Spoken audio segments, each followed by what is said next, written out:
Hey, so in this video I show you how to make a feta spinach sausage. First of all, we need some meat. I'm using pork shoulder and pork back fat, but you can use whatever meat you want. Feta and spinach, of course. And then for the spices, very simple, salt and black pepper. And then I have some nutmeg and garlic powder. You could also use fresh garlic if you want. I didn't have any, so yeah, use whatever you like. Powder also works well, gives it quite a different taste, which I like.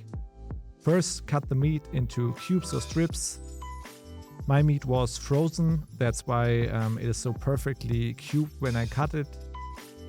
If it's not frozen, then put it now in the freezer to semi-freeze. And then for the spinach, if you use fresh spinach, then you need to blanch it. And if you use frozen spinach, then make sure it's thawed and you get rid of all the excess water. Then cut it into finer pieces.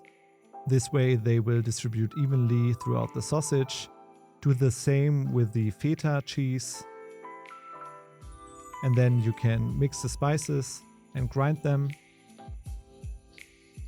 This way you have a fine powder which will disperse evenly. And then for grinding, I'm using the smallest die. If you like it coarser, you can do it also coarser. Grind it through once. And then mix everything together. The spices, the feta, and the spinach. You can do this by hand or use a stand mixer. Just make sure that everything is bound well together. It should be a bit smeary in the end. And then it is ready to get filled into the casings. For the casings, I'm using pork casings caliber 28-30. If you want them smaller, go for smaller sheep casings. Completely up to you. Both will taste good. Then twist them in the desired length. And yeah, they are ready. You can either poach them or, like I did, grill them directly, fry them in a pan. And you can see the beautiful color of the spinach and the feta throughout the sausage. Looks beautiful, and I would say let's cut it open. Yeah, everything is bound nice. It has a nice texture.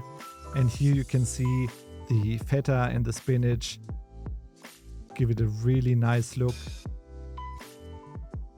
Taste test. Yeah, what should I say? The spinach gives it this fresh note. The feta makes this creamy texture. I can totally recommend to try out this recipe. The full recipe, as always, is below the video. And if you like this video, then please give me a thumbs up, subscribe to the channel, and I'll see you on the next one. Bye bye.